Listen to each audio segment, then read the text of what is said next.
বৌদি, আমারে 500 টাকা দাও না, আমার না টাকাটার খুব দরকার। আমি বেতন পালেই তোমারে ফিরাই দেবো। কহান্তে টাকা পাবো আমি? আমার কি টাকা পয়সা দিয়ে রাখছো নাকি? আমার কাছে কোনো টাকা পয়সা নাই।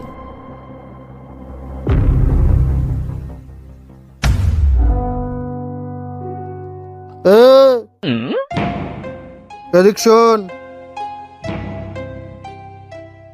কি? এই তুই আমার সামনে আমার ভাইরে তুই এরকম একটা কথা কতি পারলি? এক লাথি দিয়ে তোরে খাটাতে ফেলা দেবো। আর ওই তুই তো বলতা কম না রে, এই জায়গা তোর দাদা থাকতি তোর বৌদির ধারে টাকা চাতে গেলি কেন? আমার কাছে তো একবার চাতি পারতি। হ্যাঁ দাদা, আমি বৌদির কাছে টাকা চাই সত্যিই ভুল করে ফেলাইছি। দে আমারে 500 টাকা দে। হাট! কোনো টাকা পয়সা নেই আমার কাছে, ভাগ আনতে।